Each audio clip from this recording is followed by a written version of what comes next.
Welcome to another episode of the Quilty Friends podcast with your host, Johnny Barfus. And here's Johnny.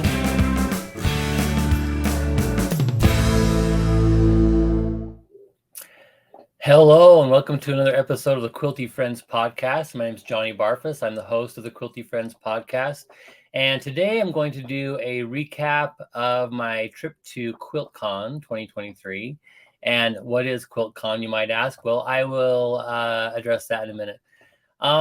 So today's episode is going to be all about kindness and just how important it is, how life-changing or how much we can affect someone's life, literally life-changing, just kindness, just by extending a hand, whatever, just by extending some kindness to someone. I'm going to tell you all about that as we get going. So, again, my name is Johnny Barfus. I'm from Bountiful, Utah, and this is the Quilty Friends podcast, where we focus on making for mental health.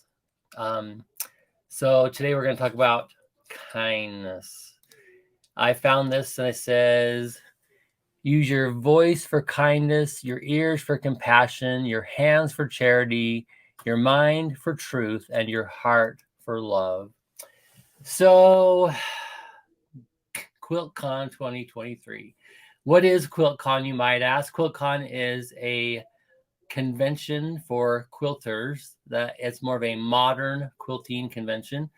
So if you search QuiltCon on anything, Instagram, search the web, you'll find just some amazing works of art that are made in a modern way. So what is modern quilting? That's a whole nother topic. But QuiltCon is a convention dedicated to the art of modern quilting, and this was its 10th year this year in Atlanta, and the 10th anniversary. And it was, I love going, and we'll talk more about that in a little bit too.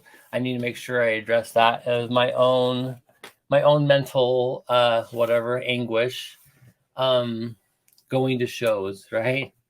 I'm just going to put my own junk and put that up there. Okay. So, getting to QuiltCon. I booked my flights last minute. I had a trip to Cincinnati scheduled to hang out with a friend. I'll talk more about Kelly and her beautiful quilt shop outside Cincinnati in Kentucky. And so I booked my flights late. I had all connecting flights. So in a span of 1 week, I was on 6 different flights in 6 different cities. It was a little bit crazy, but it was all good. So I was to fly out last Wednesday, and that day in Utah, we just got dumped on snow. We had like 2 feet of snow everywhere, a fresh powder, literally like the mountains were covered. Park City, Salt Lake was even covered with snow. And so I was running around getting ready to go on this trip. And I drove a friend up to Park City to the Montage, which is a gorgeous hotel where I used to work. And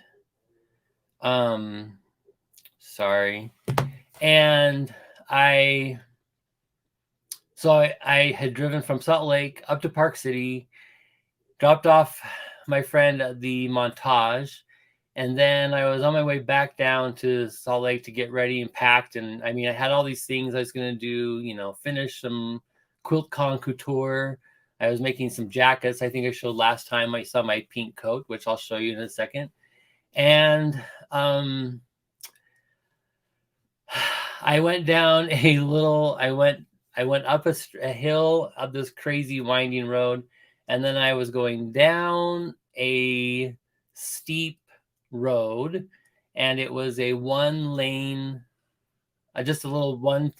road that was old-time Park City, and it was one lane, And I started to lose control as I went down. So my brakes were not braking. I wasn't getting traction. The road hadn't been plowed or whatever recently. And so I was losing control of my car. So as I go down this hill, there's a car parked in the middle of the road, and they're cleaning that car off. So this car, they back the car out of the driveway, they clean it off in the road, and then expect the road crews to come through and pick it up. So I was feeling probably overconfident because I had driven up there and with no problems. I was getting all around town that day with no problems. I had all-wheel drive and newer tires. They're not snow tires, but anyway. So I'm going down this hill. I feel it's inevitable that I'm going to hit this car. And again, there's people shoveling snow on either side. They're shoveling their driveways and walks, whatever. But there's this car in the middle of the road that they're cleaning the snow off. And so to avoid hitting that car, I pulled into and hit a snowbank to stop me from going any further. So this is about 6 o'clock now in Park City. And my flight is at 11:45 or so out of Salt Lake. It's the JetBlue Red Eye. So there's my car in the snowbank. And I was obviously shaken. I was flustered, frustrated. And I open my car, and this girl just starts berating me for driving on the street that I shouldn't be on, for I shouldn't know how to drive. I don't know how to drive in the snow, etc. Basically just yelling at me for driving on her street. So, and that continued on with several other people.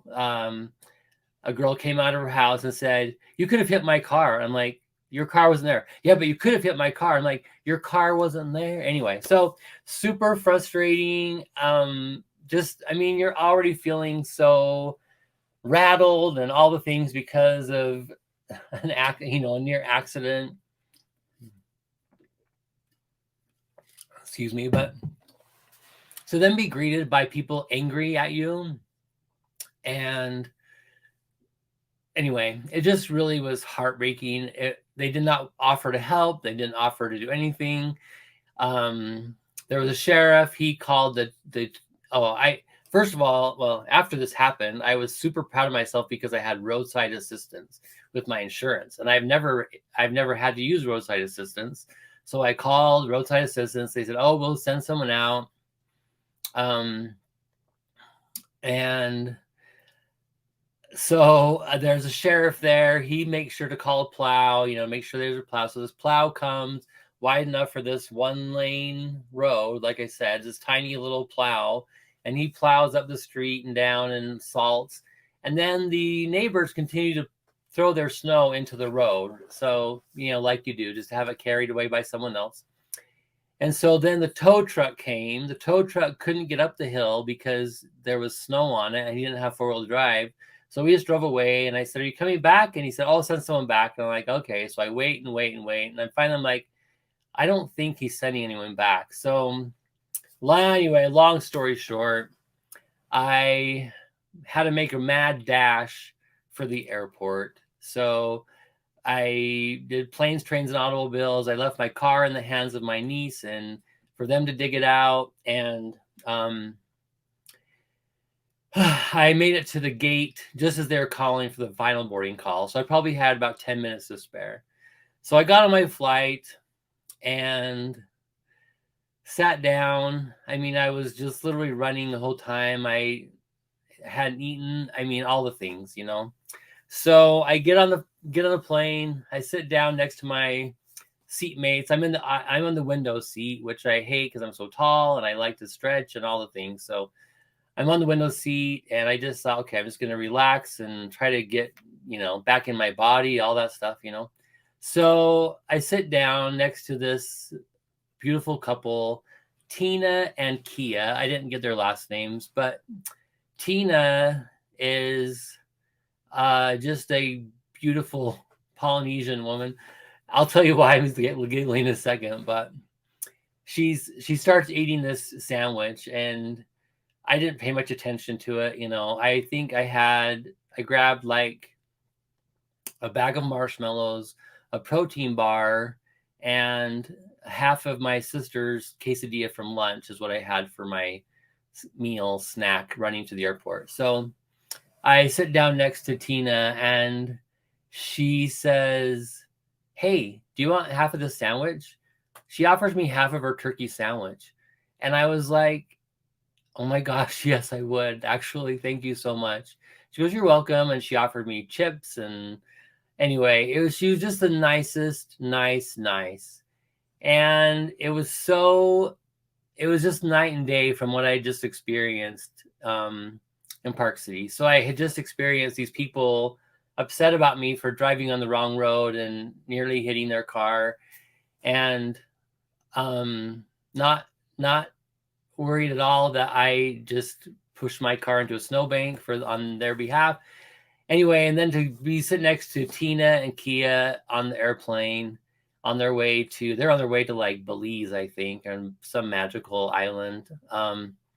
So I just wanted to give a shout out to Tina and Kia for sharing their kindness on the plane. And what a world of difference that made. Just that tiny bit of kindness. Like, it was just amazing. So after that car wreck, I saw this posted on Instagram. And it just says, "How beautiful would it be if we said to people we loved, 'I'm not feeling like my best self today. Can you remind me of who I am?' And that person said a few reasons why they appreciate you for you. Appreciation and connection heal us." So I put that on Instagram and in my stories, I think, and I just said, I could really use this, And a lot of you reached out and sent a kind message. And I just hope that will encourage you, or you feel empowered to do something similar if you're having a rotten day. Sometimes we just have like those no good, dirty, rotten days, and sometimes all that can heal or help is just a kind word from a friend. So again, thank you to all of you who just gave me a shout out and gave me a little message to lift my spirits. So then I arrived at JFK. So if you're keeping track, that is flight number 1, Salt Lake City to JFK. Where I arrived in JFK, there was this adorable mural. Let me see if I can find an overall shot. Oh, maybe I didn't give an overall shot. So right there it says, "New Yorker, color the world with kindness." So this is right in JFK T5 JetBlue terminal. I think it's where the Muji store used to be, which I was quite sad for any of my Muji friends. The Muji store is no longer in T5, but they replaced it with beautiful mural, and the artist's name is right there. And I forgot to look it up before I went on here, but I will post it in the comments. She's on Instagram. And she just has this cute mural with all these signs that say, "Love more, you are strong, you are brave. Checklist, be kind, kindness, I like your smile, be a good listener." I mean, just so many messages of positivity and kindness, especially. Kindness matters. So that really lifted my spirits once I got there. So that was my trip to New York. Then from New York, I went to Atlanta. I just need to make sure I'm kind of keeping track. Then I went to Atlanta, and I was about, the airport is about a 30-minute train ride, or whatever, 30-minute train ride into the city. So I just took the train, and I just love new cities. I've never been to Atlanta, just flown through a bunch before, I think, but I love seeing new cities. So I did post a bunch of pictures from the murals on my Facebook page. So if you follow me on Facebook, they're there. But I love public art. I love murals. And just feeling the vibe of a new city, I think it's just great. So I loved Atlanta. I went down to the QuiltCon. Oh, we didn't talk about what is QuiltCon. Maybe this is a good time for that. So I made it to QuiltCon. Oh, we talked about QuiltCon, sorry. So I need to edit myself sometimes. So I made it to QuiltCon. I went in, I found the handy quilter booth where I was greeted with kind faces and hugs from friends. And so that really started off the trip great. And Darren, who's the CEO of Handy Quilter, he's like, I said, can I just stash my bag under your table? And he goes, oh, sure. We have another booth over there. Just help yourself. So it was great. So I wandered around the booths. I wandered around the city a little bit.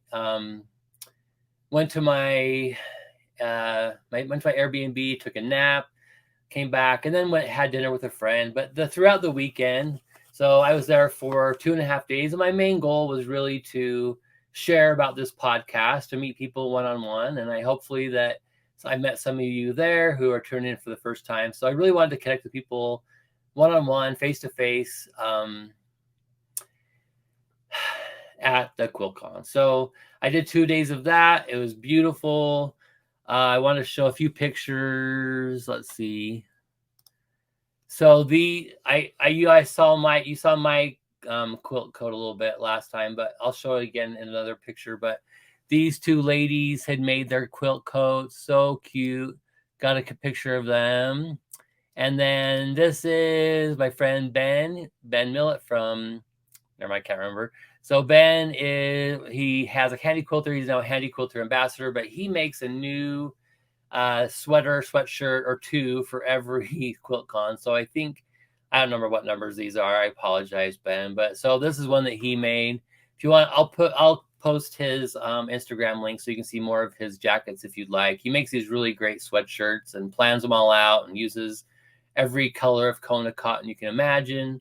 Just really great. And then I saw this one. So all these African fabrics in stripes with a hoodie and then just a long jacket. And I am definitely going to make one. And then this sweet lady on the right, she's the one that made these both. So I just love getting a picture of them. And then just at the very tail end of my time there, it was Saturday afternoon. I was flying out on Sunday. I met this sweet lady, and again, I didn't write her name down, but from behind, she looked like my mom. So my mom always wore a white denim jacket, and had kind of shorter hair like that. And so from behind, and I said, hey, ma'am, I really like your outfit or something. I said, you just remind me of my mom. And she goes, oh, would you like a mom hug? And I'm like, yeah, I definitely would. So she gave me a mom hug. But the most striking example of kindness that I found there in Atlanta happened in the booth. So there's a lot of celebrities, or celebrities as we call them. So, fabric designers, different companies that are showing their wares, hosting, they have a booth, and I was really excited to meet one person, and so I just went over, started a conversation, and I shared, I have a podcast and I'm focusing on making for mental health. And I'm just looking, let me hide this lady, sorry. And the focus is making for mental health. I'm just wondering if you would consider being a guest. And she's like, oh yeah, I can think about that. So then I was kind of making small talk, and I asked sort of the wrong question. And I got the response of like, don't you know who I am? And I was a little taken aback. I just felt bad because I was just trying to connect with people. And so that kind of ended the conversation. I guess it didn't end very well, with the person saying, don't you know who I am? And so contrast that with two other designers that I met and talked with. And they just were the nicest people. And like, I know it's so hectic. I know that you're meeting a million people. There's a million people that want a piece of you. And I know a portion of how challenging that can be, like just from my short time in the quilting world, if you will. And so these two designers, they just were so kind, so sweet, and just said, yeah, absolutely, I'd love to be a part of it. Or maybe, hit me up. Here's my email address, whatever, find me on my website. Just, it was a total contrast. So again, just the amount of just how refreshing, how kindness matters, how far kindness goes. Even if you're a celebrity, even if you whatever. I mean, it's just easier. I don't know. I just think it's so nice to be kind. How wonderful it is to be kind in this world. So from Atlanta, I went to Cincinnati to help out a friend, and her name is Kelly. Kelly Nicely. She has a quilt shop in Kentucky. And now I'm not remembering the right name of it, the right town. Her quilt shop is called Around the Corner Fabrics. And I met Kelly here in Salt Lake at the Handy Quilter training. I think it was like 4 years ago we decided. And we just kind of had we had a connection. There was some miscommunication on my part about her time in Salt Lake City, and they were promised a shop pop. And for the training that she was there for, there was not a shop pop generally. And I said, you know what, I'll take you. Let's go. So on Saturday, I went and picked him up at their hotel, took him down. I think it was a Saturday or in the evening. I can't remember it. We went to a couple of quilt shops, and I just showed him these, 2 quilt shops in Salt Lake that I like. So we just kind of had this connection. So she reached out later on and said, hey, I just opened this shop. Would you ever be willing to come out and give me some training to me and my employees? And I was like, yeah. And at the time I was like way overwhelmed with my previous job. And I just, I said, not right now. And then after I quit, she reached out again and said, hey, would now be a good time? And I'm like, actually it would. So I went to Kelly's place in Kentucky outside of Cincinnati, and I just spent 3 days with her. And it was just, again, the power of kindness, how kind she was with me, how gracious, and just what a lovely host she was.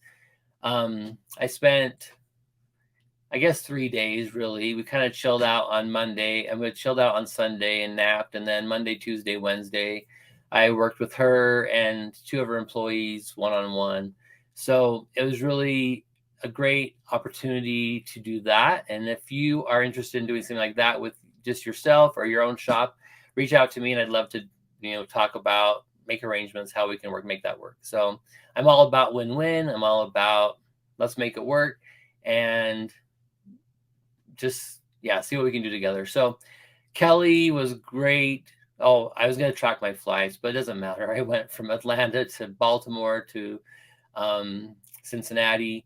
And anyway, Kelly was just so great. We had a great time. She took me to like these lovely restaurants and showed me around Cincinnati, her old haunts. And it was just great. Beautiful, beautiful part of the country. And then I flew home through Chicago.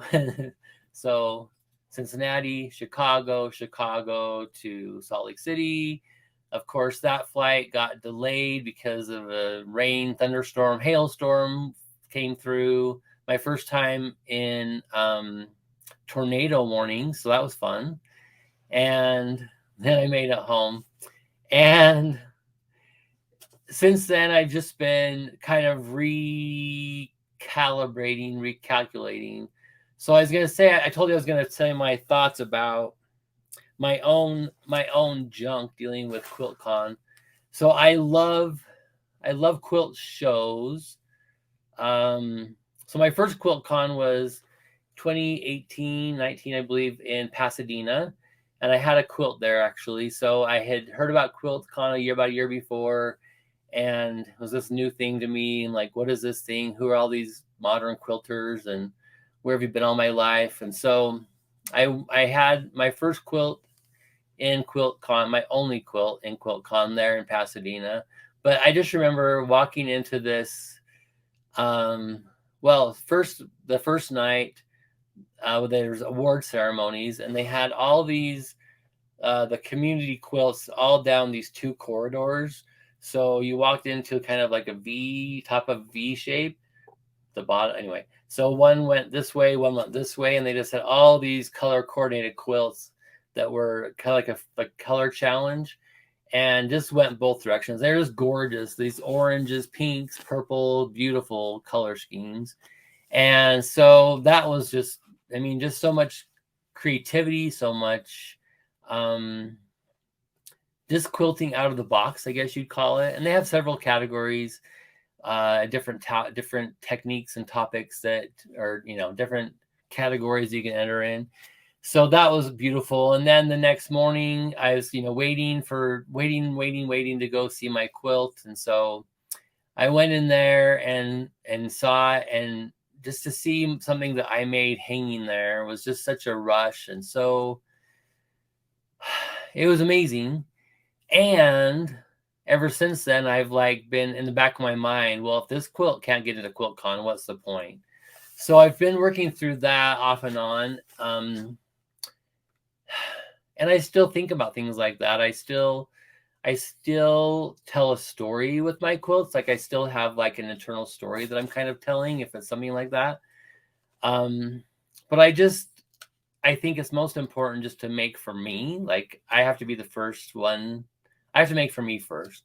And if anyone else that likes it in the world, that's great. And I think that's a lot about this podcast too, is it's for me.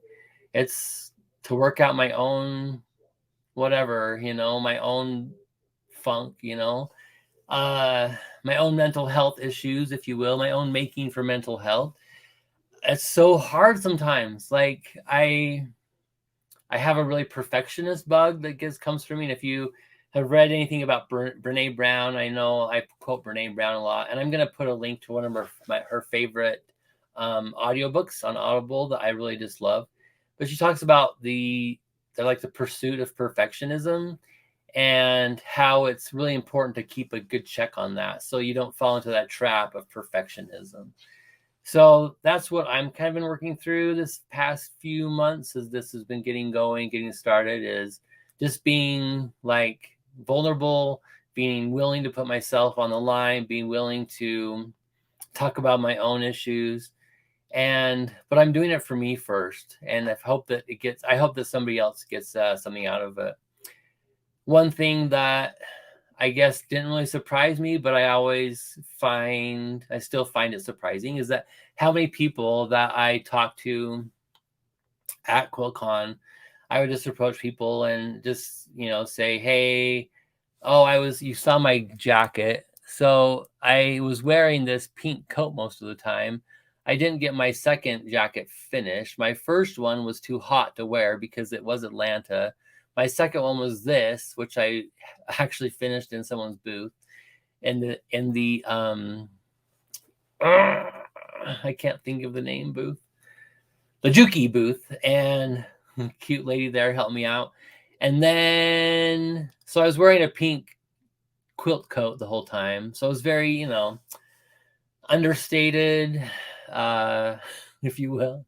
I was kind of loud, hard to miss. So I just love talking to people and saying, hey, I have this podcast and the focus for making for mental health. And they would go, yeah, I'm there. And that's one thing that really resonated with my friend Kelly as well, is how much she turned to quilting over the past couple of years.